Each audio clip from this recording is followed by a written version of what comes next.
Hello everyone, welcome back to my channel. पिछले video में हमने आपसे कफ प्रवृत्ति के व्यक्तियों के कुछ शारीरिक और मानसिक लक्षणों के बारे में बात की थी। आज की वीडियो में हम जानेंगे कि कफ प्रवृत्ति के व्यक्तियों को किन किन समस्याओं का सामना करना पड़ता है और उनके लिए क्या सॉल्यूशन हो सकते हैं। तो लेट्स स्टार्ट। कफ प्रवृत्ति के व्यक्तियों में धीमापन बहुत ज़्यादा पाया जाता है। वो अपना हर काम धीरे धीरे करते हैं। खाना पीना, उठना बैठना सब कुछ जो है धीरे धीरे करते हैं। इसीलिए फैमिली में या बाहर कहीं ऑफिस में दूसरे व्यक्तियों के साथ एडजस्ट करने में थोड़ी प्रॉब्लम का सामना उनको करना पड़ता है। तो बॉडी में कफ की मात्रा को कम करने के लिए हमें उष्णता को बढ़ाना होगा और उसके लिए हमें एक तो कड़वी चीज़ें हैं कुछ, जैसे नीम है, गिलोय का जूस है, इनका सेवन करना चाहिए। और दूसरा, कफ वाले व्यक्ति को जो करेले की सब्जी होती है वो जो है सीज़न में बहुत खानी चाहिए। इसके अलावा अगर हम बात करें, काली मिर्च है, सौंठ है, इसका यूज भी हम कर सकते हैं। थोड़ा दही में, लस्सी में या कैसे भी करके जो है थोड़ा बहुत कफ वाले व्यक्ति को इनका सेवन ज़रूर करना चाहिए। दूसरा है शहद। शहद का यूज हमें पानी में मिला के जो है इसका सेवन करना चाहिए। ये हमारी बॉडी में कफ की मात्रा को कम कर देता है। तो अगर हम कुछ गुनगुने पानी में थोड़ा हल्का गर्म पानी में शहद मिला के पीते हैं तो उससे मोटापा कम होता है। और ठंडे पानी में अगर हम शहद मिला के पीते हैं तो उससे मोटापा बढ़ता है। तो पहली समस्या थी धीमापन और दूसरी समस्या है आलस्य। कफ प्रवृत्ति का जो व्यक्ति है वो बहुत आराम प्रस्त होता है। वो किसी टाइप की कोई टेंशन नहीं लेता है, कोई अपना कुछ करे उसको कोई जो है मतलब नहीं। वो आराम से अपनी ज़िंदगी काट रहा होता है। लेकिन जो है आलस्य एक समस्या कई बार बन जाती है। इसीलिए उसको कैसे हम दूर कर सकते हैं। आलस्य को दूर करने के लिए कफ वाले व्यक्ति को ज़्यादा से ज़्यादा व्यायाम, प्राणायाम, एक्सरसाइजेज करनी चाहिए। अगर जिम पॉसिबल हो तो जिम भी जाना चाहिए। जितनी जो है शारीरिक एक्सरसाइजेज कफ वाला व्यक्ति करेगा उतना ही उसकी जो है बॉडी में एनर्जी आएगी और आलस्य कम होगा। अगर वात वाला व्यक्ति या पित्त वाला व्यक्ति जो है कुछ शारीरिक एक्सरसाइजेज या कुछ शारीरिक परिश्रम कम भी करता है तो वो चलेगा। लेकिन कफ वाला व्यक्ति ऑटोमेटिक उसकी बॉडी में मोटापा जो है ज़्यादा होता है।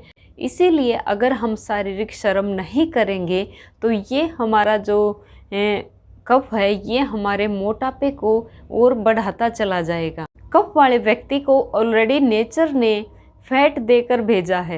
अगर वो एक्सरसाइजेज नहीं करेगा, व्यायाम नहीं करेगा तो उसका जो ये फैट है वो हमारे जो है शरीर में इधर उधर जमने लगेगा। कहीं तौंद फूल जाएगी, कहीं जो है थाइज मोटी, टांगे मोटी मोटी हो जाएंगी, हमारा चेहरा फूल के मोटा हो जाएगा, हाथ पैर जो है मोटे हो जाएंगे।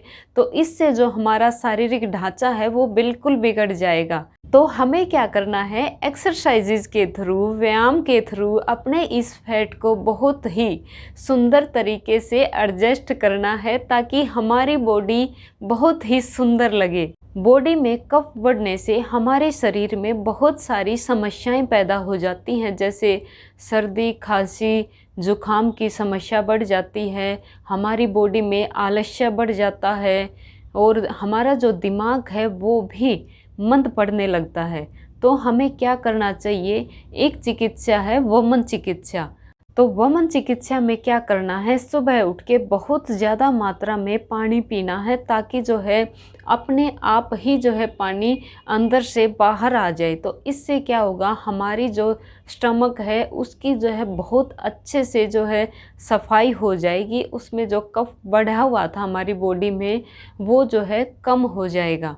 एसिडिटी की जो समस्या होती है उसके पीछे दो रीज़न होते हैं। एक तो होता है पित्त और दूसरा होता है कफ। अगर पित्त के कारण जो है एसिडिटी बढ़ी हुई है तो व्यक्ति क्या करता है, ठंडी चीज़ों का जो है ज़्यादा से ज़्यादा यूज करता है। और अगर कफ के कारण ये समस्या पैदा हुई है तो वमन चिकित्सा के थ्रू इसको बहुत ही जल्दी ठीक किया जा सकता है। कफ वाले व्यक्ति के लिए रूखी चीज़ों का सेवन बहुत ही फायदेमंद साबित होता है। रूखी चीज़ों में आप चना, मूंगफली की गिरी या फिर जो मक्की के दाने होते हैं उनको भून कर आप ले सकते हैं।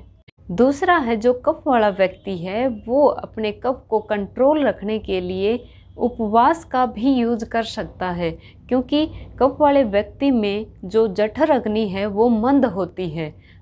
एक बार खाना खाने के बाद कफ वाले व्यक्ति को जल्दी भूख नहीं लगती है, तो इसीलिए उपवास के थ्रू भी वो अपनी जो है बॉडी से जो एक्स्ट्रा फैट है उसको हटा सकता है। जैसे पित्त को कंट्रोल करने के लिए घी का सेवन जो है सबसे बेस्ट होता है। वात को कंट्रोल करने के लिए तेल की मालिश या तेल का जो है कुल्ला या नाक में जो है तेल डालना, ये बहुत ही फायदेमंद है। लेकिन कफ वाले व्यक्ति को जो है चिकनाहट से बचना चाहिए, क्योंकि उसकी बॉडी में ऑलरेडी जो है फैट की मात्रा ज़्यादा होती है। इसीलिए अगर और ज़्यादा जो है फैट का यूज़ करेगा, घी का सेवन करेगा, तेल का सेवन करेगा, तो उसकी बॉडी में मोटापा ज़्यादा बढ़ जाएगा। कफ वाला जो व्यक्ति है वो ज़्यादा आराम परस्त होता है, वो फालतू की टेंशन बिल्कुल भी नहीं लेता है। अपनी लाइफ में जो है अपनी ही जो है लाइफ में वो खुश रहता है। लेकिन लाइफ में सरवाइव करने के लिए थोड़ा अलर्टनेस या थोड़ी जो है टेंशन, तो थोड़ा प्रेशर तो झेलना पड़ेगा ही।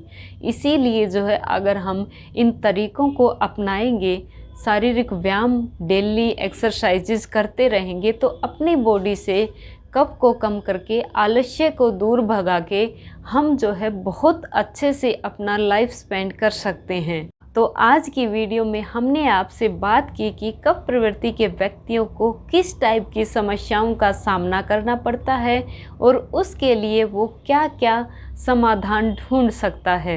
तो आगे की बातें नेक्स्ट वीडियो में करेंगे। तब तक के लिए धन्यवाद, और मुझे सुनने के लिए आपका तहे दिल से धन्यवाद। लास्ट में हंसते रहो, मुस्कुराते रहो, स्वस्थ रहो।